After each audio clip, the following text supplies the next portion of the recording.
Hi welcome back to my channel அபியும் கனடாவும். எல்லோரும் நல்லா இருக்கீங்கன்னு நினைக்கிறேன்.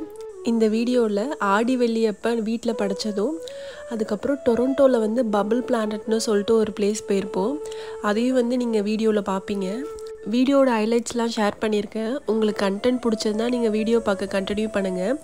வீடியோ பிடிச்சிருந்தா லைக், ஷேர் அண்ட் சப்ஸ்கிரைப் பண்ணிவிடுங்க. போன வெள்ளிக்கிழமை வரலட்சுமி நோம்பு இருந்தப்போ தான் நானும் ஆடி வெள்ளிக்கு படைச்சிருந்தேன். எங்கள் அம்மா வீட்லேயும் சரி, எங்கள் அத்தை வீட்லேயும் சரி, இந்த வரலட்சுமி நோம்புக்கு படைக்கிற பழக்கம்லாம் கிடையாது. இந்த ஆடி மாதம் அப்படி இல்லைன்னா தை மாதம் மட்டும் சாமிக்கு புடவை, ஸ்வீட்டு, வடைலாம் செஞ்சு படைப்போம். அன்றைக்கி வரலட்சுமி நோம்பாக இருந்ததுனால அன்றைக்கே படைச்சிடலான்னு சொல்லிட்டு தான் எல்லாம் ரெடி பண்ணிக்கிட்டு இருந்தேன். வெறும் சக்கரை பொங்கலும் சுண்டலும் மட்டும்தான் பண்ணியிருந்தேன். வடை கூட பண்ணலை. எனக்கு இந்த சக்கரை பொங்கல் மட்டும் குக்கரில் வச்சாலே பிடிக்காது. இந்த சாதம்லாம் வடிப்போல் பாத்திரத்தில், அதே மாதிரி தான் நான் சக்கரை பொங்கல் பண்ணுவேன். குக்கரில் செய்கிறத விட இப்படி பண்ணால் டேஸ்ட் இன்னுமுமே எனக்கு சூப்பராக இருக்கிற மாதிரி இருக்கும். அதனாலே சக்கரை பொங்கல் எப்போதுமே இந்த மாதிரி தான் செய்வேன். ஆனால் இப்படி பண்ணுறது கொஞ்சம் டைம் எடுக்கும். ஆனால் டேஸ்ட் சொல்லவே முடியாது, அந்தளவுக்கு இருக்கும். எங்கள் வீட்லேயும் குக்கரில் தான் வைப்பாங்க. ஆனால் ஒரு தடவை பொங்கலுக்கு பானையில் வச்சுருந்தாங்க. அதுலேருந்தே எனக்கு டேஸ்ட் பிடிச்சிருச்சு. அதுக்கப்புறம் எப்போ நான் சக்கரை பொங்கல் பண்ணாலுமே இந்த மாதிரி தான் பண்ணுவேன். எனக்கு என்னவோ குக்கரில் வைக்கிறத விட இந்த மாதிரி பண்ணால் ஈஸியாக இருக்கும். ஏன்னா குக்கர்னால் நம்ம கரெக்டாக தண்ணி அளவு வைக்கணும். இதுனா பிரச்சனையே இல்லை, தண்ணி எவ்வளோ வச்சாலும். சாதம் வேகிறதுக்குள்ளே அப்படியே டீயையும் போட்டு வச்சிட்டேன். போட்டு டீ எல்லாம் குடிச்சிட்டு ஒரு முக்கியமான வேலை பார்க்கணுன்னு இருந்தேன். அடுத்தது அந்த வேலைக்குள்ளே இறங்கிட்டேன். அந்த முக்கியமான வேலை வேறு ஒன்றும் இல்லை, இந்த ஸ்டோர் ரூம்லேருந்து இந்த பெட்டியை எடுத்து எந்த பெட்டிக்குள்ளே புடவை இருக்குதுன்னு பார்க்குறது தான். இந்தியாவிலேருந்து எடுத்துகிட்டு வந்ததே நான் ஒரு 2-3 புடவை தான். சாமிக்கு சாரீ எல்லாம் வச்சு படைக்கிறது நாங்கள் வருஷத்துக்கு ஒரு தடவை தான் பண்ணுவோம். நான் போன தடவை தை வெள்ளி படைச்சிருந்தேன். அப்போ ஜான்வரி படைக்கும் போது நான் கனடா ஒரு மாதம் தான் ஆணுச்சு. நான் அப்போ வந்ததுனால புது புடவையே ஒன்று எடுத்துகிட்டு வந்திருந்தேன். அந்த புது புடவை வச்சு தான் போன தடவை தை வெள்ளிக்கு சாமி கும்பிட்டுருந்தேன். இந்த ட்ராலிலேருந்து இப்போ எடுக்கிற புடவை தான் அந்த புடவை.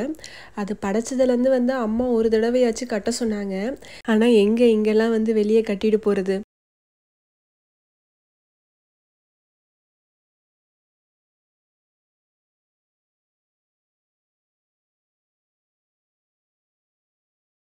அதனாலே இவ்வளோ நாள் வெளியே எடுக்காமல் இருந்தேன்.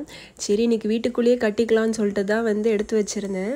இந்த சாரியுமே நான் இந்தியாவிலேருந்து கிளம்புறதுக்கு ஒரு 4-5 நாள் முன்னாடி தான் வாங்கினேன். ப்ளவுஸுமே ஏதோ இருக்கட்டும் அப்படின்னு சொல்லிட்டு தச்சு வச்சுருந்தேன். ரொம்ப சிம்பிளாக தான் இருக்கும் ப்ளவுஸ்லாம். அந்த பெட்டியை திறக்கிறதெல்லாம் ரொம்ப ரேர் தான். திறக்கும் போதே என்னென்ன புது ட்ரெஸ் இருக்குது அப்படின்னு சொல்லிட்டு பார்த்துட்டு தான் மூடி வைப்பேன். இந்த வேலையெல்லாம் பார்த்து முடிக்கிறதுக்குள்ளே சாதமுமே வெந்துருச்சு. மதியமே சர்க்கரை எல்லாத்தையுமே தண்ணியில் போட்டு ஊற வச்சுட்டேன். அதனால் எனக்கு சர்க்கரை பாகு ரெடி பண்ணணுன்னு தேவையில்லை.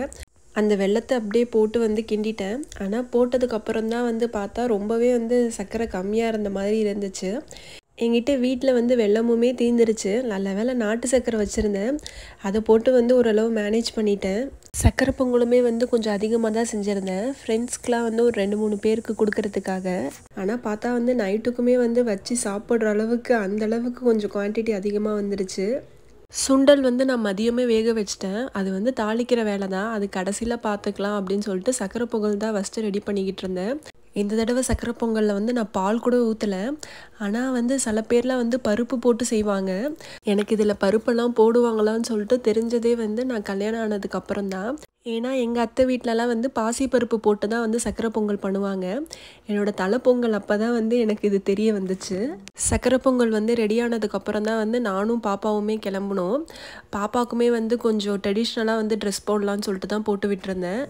கார்காலம் அழைக்கும் போது ஒளிந்து கொள்ள நீ வேண்டும், தாவணி குடை பிடிப்பாயா, அன்பே நான் உறங்க வேண்டும்.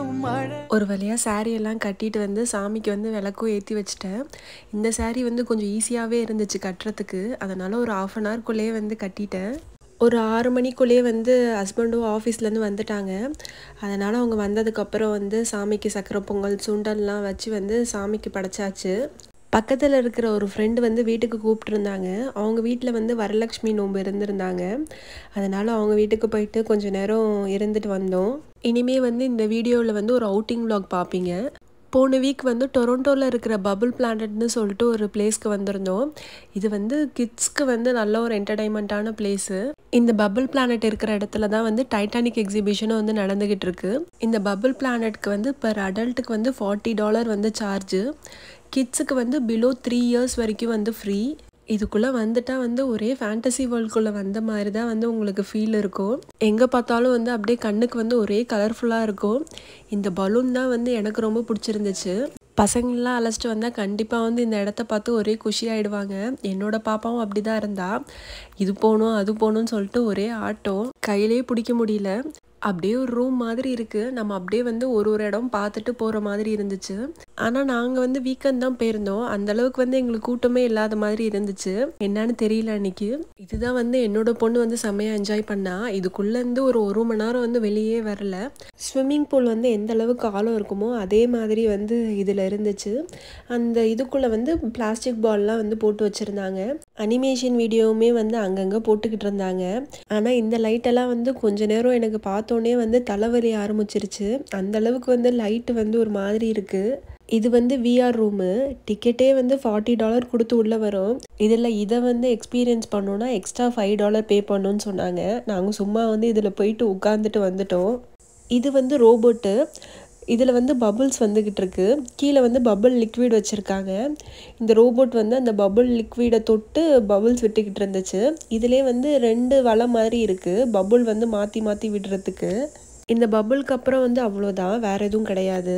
ஒரு 4-5 ரூம் தான் இருந்துச்சு. அதில் வந்து ஒரு 2 ரூம் தான் வந்து நல்லா இருந்துச்சு. பாக்கி வந்து அந்தளவுக்கு பெருசாக இல்லை. டிக்கெட் ஃபேர் வந்து கொஞ்சம் அதிகம்தான். ஆனால் ஒரு தடவை வந்து போய் எக்ஸ்பீரியன்ஸ் பண்ணி பார்க்கலாம். கண்டிப்பாக வந்து ஒரு டிஃப்ரெண்ட் எக்ஸ்பீரியன்ஸ் கொடுக்கும். இதுக்கப்புறம் வந்து ஃபோட்டோ எடுக்கிறதுக்காக ஒரு 2-3 செட்டப் வச்சுருந்தாங்க. நான் ஷேர் பண்ண எக்ஸ்பீரியன்ஸ் வந்து உங்களுக்கு பிடிச்சிருக்குன்னு நினைக்கிறேன்.